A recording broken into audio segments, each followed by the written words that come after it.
Thank you very much, Edmund, for the presentation. We've also introduced Mr. James Gihoma from YIDA, Youth Initiative for Development in Africa. He has a short presentation to give to the room. Over to you, James. Thank you very much. I am called James, the Executive Director. I think the majority of you know me. We are going to first watch a small video, and then I'll be able to elaborate the next steps. Yeah.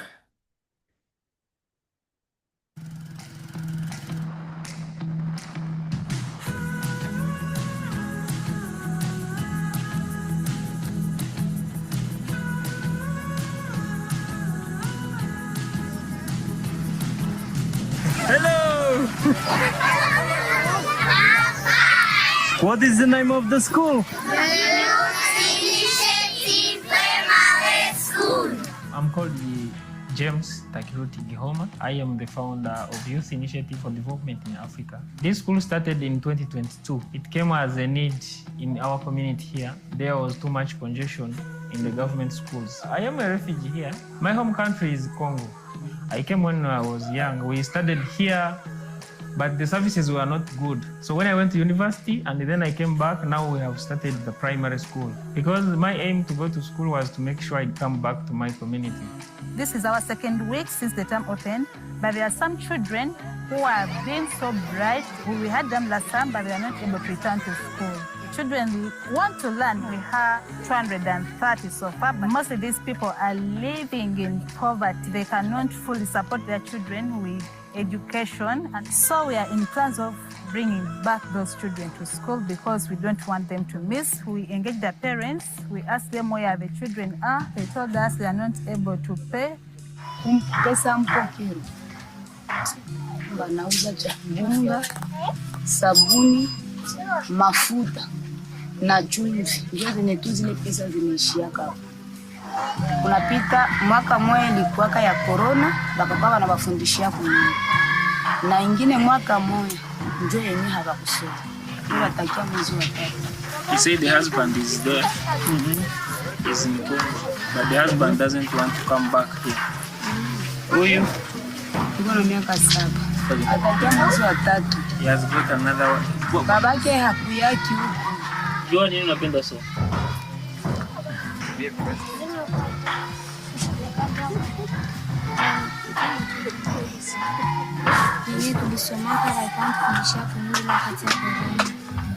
Okay, so Mama, thank you for your taking care of kids. You would like manage something that your kids will be able to return back to the school.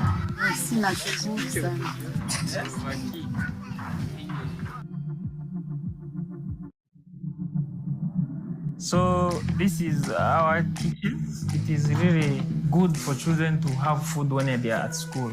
Some of them, they don't have food at home. So when they come to school, they can eat from here.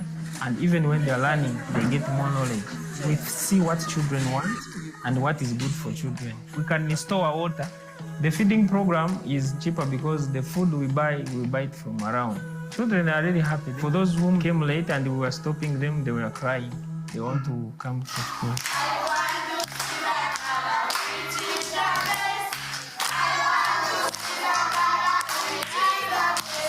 We have now 2 schools. The previous one is an ECD, Early Childhood Education. In 2019 was the best in the entire district, and then this one is the primary. The primary has the age from 6 and above. Then the ECD has from 3 years to 6 years. Bangu mimi nazala. Niko watoto 8. Ninakuwa miaka 7, miaka 6 yana. Na miaka 17 ndio nikasa nikisi. Naona wenyewe niona nijinyeka sasa. Kama wasomi maraki watakuwa habana. Maraki mimi mzazi hakuna vyenye kwa nafanya. Sasa unahitaji nini? Mimi nahitaji tu wanisimamishe.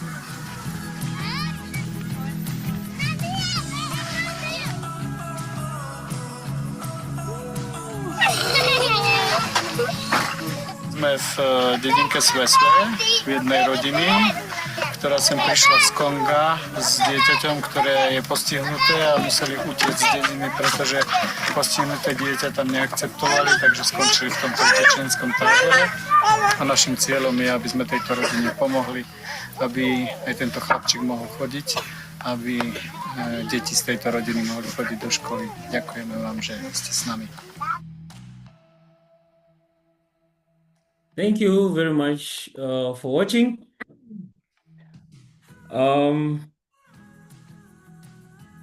This is one of the programs we use to make sure we reach every child where they are. And I'm now going to introduce my organization. Let me know if you can view my screen. So I'm called James, as I said, and I'm presenting about YIDA Youth Initiative and its running environment and how it is very important to the children in the community to access quality education. First of all, our mission is to make sure we equip children and youth with quality education and entrepreneurial opportunity to create sustainable lives, which will drive a positive change in their communities. Our vision is a world where our children and youth access quality education and opportunity to build sustainable lives. One of the major areas we focus on is education. We have skilling and entrepreneurship, and also we have financial inclusion, where we even have an award for being the best service provider in the context or in the area where we operate. And education, we do school feeding. We provide holiday packages to make sure children are still engaged when they are still at home. Even those who may not maybe have a chance of coming back to school, they are able to learn while at home. We use TAL methodology to make sure children at school, they are all have opportunity to learn and understand, because it is a methodology which makes sure there's no child who is left behind in terms of understanding. So the grouping in one class, you may have children who are like at a certain level of understanding and others are just not understanding properly, or they're just lower because of different factors. So the TAL methodology makes sure that every child is able to learn, and also by the end of the term or the year, that child has a special focus and is able to cope up with the curriculum. We have digital learning. We are using Colibri platform, and we do home visit to make sure we understand what learners are passing through at home. And we also do classroom construction. Oh, my slide can't move.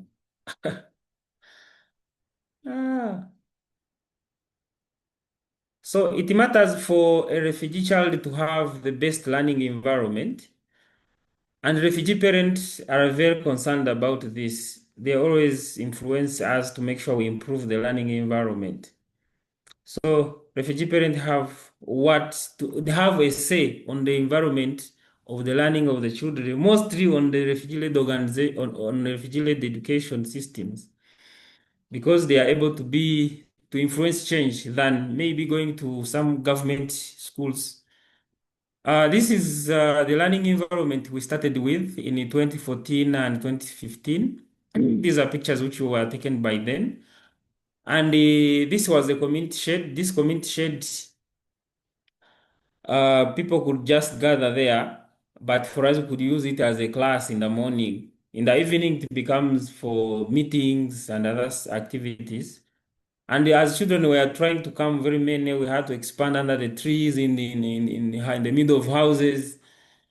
And so the parents were very concerned. They said, maybe we need to start something, to construct something. And this here is where now the election of the trees, and then parents were immobilized to come and mud the class. All this was a concern on how the children were learning, which before you could see the rain could even interrupt the classes. Even the materials we use could get wet and run. Here, the parents were still happy and very motivated to make sure the classrooms gets finished. And these are our first classes that we started with. And this is the look after the mudding of the class. We painted it, and you can imagine if how inside would be looking like. And still, this one mobilized and even attracted children to make sure they come to school and learn.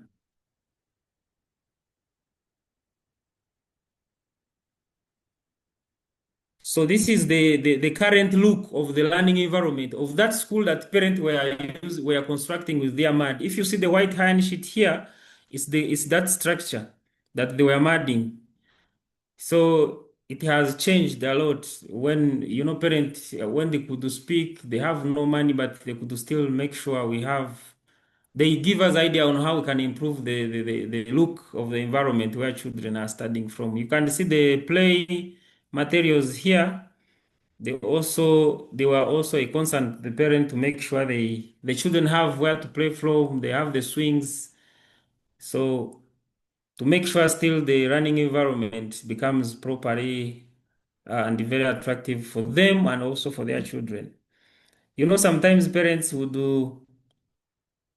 feel would feel like children should have a better school, but again, is limited with resources. But when it becomes for self-led and the opportunity to influence the changes, they will be happy actually to be listened to, and also their idea put into action. This is the current look inside the kindergarten, and the other view you are seeing was for kindergarten. And this is when children are there and also taking porridge, which matters as well as one of the learning environment that people would look at. When a child is at school, maybe would have something to eat. And now this is the learning environment at our primary school that you have been seeing in the video. It has changed. It was just 1 year and then it was painted like this. It was not painted in the video, but here now it is painted, and this is how it is looking like. And this is the inside of the primary school, how it looks like. So children and parents, they influence to make sure we have different kind of learning environment for their children. And each classroom would have fewer children with a teacher who do make sure he has a good number of children to handle, and every child will make sure performs better. Here is where when children have now occupied the classroom, and the teacher can move around, make sure he supports each and every child. Sometimes we have also these learning gadgets for digital learning. They not only give children a skill of accessing technology, but also the attraction. Like a child would feel happy to be motivated to come to school because the learning is enjoying, is fun. Is like a child will be funny to touch, is playful kind of learning, learning new technology. So children will just be attracted for that, and by the end of it all, children are able to learn technology and how to use some of these platforms. Yeah, so this is the end of my presentation. And now we are going to discuss, and some of the refugee-led organizations who are in the room, when we break out maybe in the room, we shall be able to share how the learning environment in your refugee-led schools are and how they influence the learning of the children. So it will be very important for us to share ideas and how we can actually improve and listen on what the parents are trying to speak or children, so that we are able to improve the learning environment. We know it comes with a cost, but again, when we keep discussing this, maybe some costs that we expect may not be what we may be. Yeah, thank you very much, and back to you, moderator.